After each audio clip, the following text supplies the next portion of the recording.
After training thousands of musicians, I can say with certainty, most fail at ear training because they are practicing in the wrong order. Chances are you are too. Today, I'll show you the science-based, step-by-step process we've used to completely transform thousands of musicians' ears. It's the same process that great musicians naturally follow, often without even realizing it. By the end, you'll know exactly which skill you need to practice to break through your current level. If you're new here, I am Leonardo, creator of Use Your Ear, a science-based ear training method designed to help musicians develop an intuitive musical ear they can rely on in real musical situations. Unlike most methods out there, our method follows a clear, science-based, step-by-step process.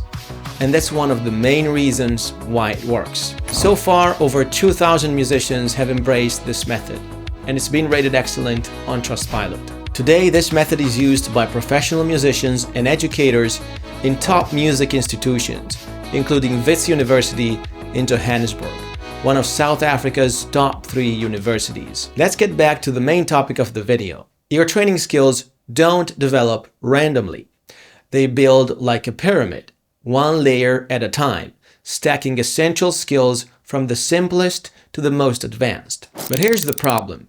Most musicians unknowingly try to start right here, and I'm not exaggerating. Interval recognition exercises and chord quality recognition exercises throw you straight into the top of the pyramid. It's no wonder most musicians feel frustrated and stuck. Later in this video, I'll explain exactly why these exercises are the most advanced.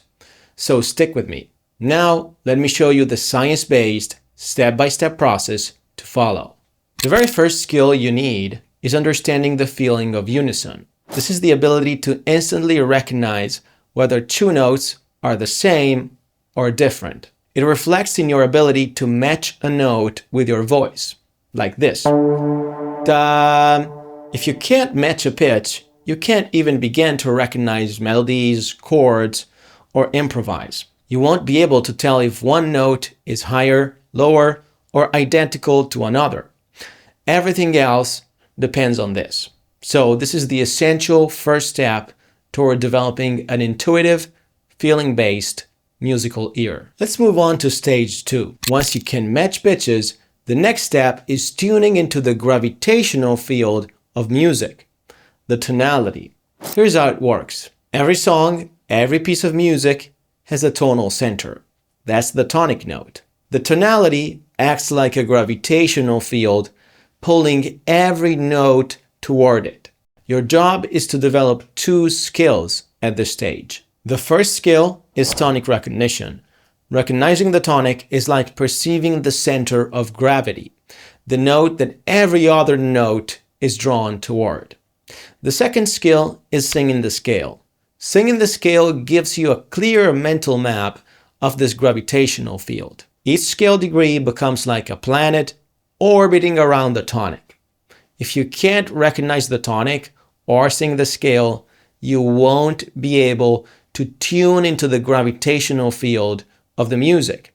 And without that, you won't feel how each note or chord pulls toward the tonic or pushes away from it. This is to say that recognizing notes and chords by ear intuitively would be impossible without these skills. That's why tonic recognition and singing the scale are absolutely essential at this stage. But the next stage is where the real magic happens. Once you can recognize the tonic and sing the scale, the next step is to familiarize yourself with and internalize how each note and chord feels within the tonality. Each scale degree and chord has a distinct feeling based on how much it pulls toward the tonic. Think of it like recognizing the planets, not by how they look, but by how strongly they are attracted to the center of gravity. As you gradually develop this skill, you begin to recognize scale degrees and chords effortlessly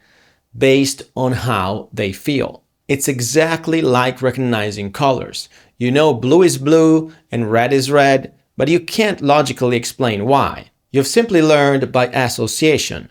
Your parents and teachers corrected you repeatedly until it became second nature to recognize them. The same happens here. You stop analyzing intervals, you stop thinking logically, you just feel and know. And that's the ultimate goal. But at first, recognizing notes and chords is like learning to read. You start by spelling syllable by syllable, and gradually you begin reading full sentences effortlessly without thinking. At this point, you'll be the equivalent of spelling syllable by syllable. You can recognize notes and chords by ear, but you still need to use your rational mind to some extent. It's not fully automatic yet. So this next stage is all about two things. The first one is improving speed, making recognition smooth, fast, and intuitive. Also by working on pattern recognition, recognizing scale patterns, triads, arpeggios, and so on. The second one is strengthening musical memory, because here's the paradox. You can't recognize something you don't remember. Most beginners have a musical memory span of just 3 to 4 notes, sometimes even less. That's not enough to recognize longer melodies. So musical memory needs to be specifically developed at this stage. There are several reasons why memory is trained here and not earlier, but it's too much to explain in this video. We've covered it in depth in other videos, and we'll create more videos on that in the future. So make sure you subscribe to stay updated. If you're wondering how to recognize notes and chords outside the key, that's exactly what's coming next, and it's going to blow your mind. Once your recognition and memory are solid, you can begin working on non-diatonic notes and chords, such as secondary dominants, borrowed chords, and so on. Here's the main challenge at this stage. These notes and chords outside the key temporarily blur the tonality. When that happens, your mind subconsciously shifts to perceiving a different tonic note without you realizing it. That's why, at this point, tonic retention becomes crucial. Tonic retention is something we've been developing since stage 2, but here it needs to be rock solid. Without it, you'll get disoriented, lost, and you won't recognize non-diatonic notes and chords efficiently. But here's the counterintuitive part that blows most musicians' minds. When your tonic retention is strong, recognizing notes and chords outside the key becomes easy. At times, even easier than diatonic notes and chords. A secondary dominant, for example, feels obvious. You immediately sense when a chord or a note doesn't belong to the key. It just stands out. And the truth is, the non-diatonic notes and chords used are mostly a handful of common solutions. Once you familiarize yourself with how they sound and feel, they are easy to recognize, but only if your tonic retention is solid. Without it, they'll throw you off every time. If this didn't blow your mind, what's next definitely will. I'll show you why you might be starting at the top of the pyramid without realizing it, and why that makes your training nearly impossible. Here we are at the top of the pyramid. This is the final stage, where we focus on key shifts, recognizing when the key changes, where it shifts, and quickly orienting yourself in the new key. Notice that you don't need any brand new skills to recognize notes and chords in these more advanced contexts.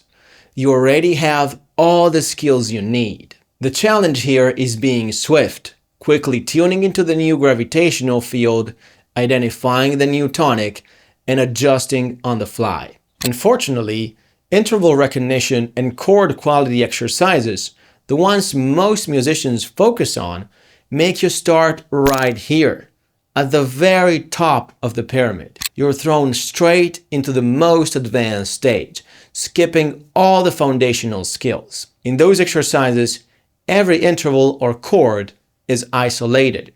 There is no key being established, and even worse, they are played randomly. So the tonality you perceive in your head, supposing you can even perceive one, keeps shifting with each interval or chord being played. This makes it literally impossible to develop any of the earlier stages by practicing these exercises. You're not training stage 1, pitch matching, in any way by practicing these kinds of exercises. You're not training stage 2 because you're not learning to sing a scale or learning to recognize the tonic in any way, not even close. You're not training stage 3 either, because it's clear that you're not forming any association with the feeling of each scale degree or chord degree within the tonality. In fact, there isn't even a tonality present. The same goes for the remaining stages.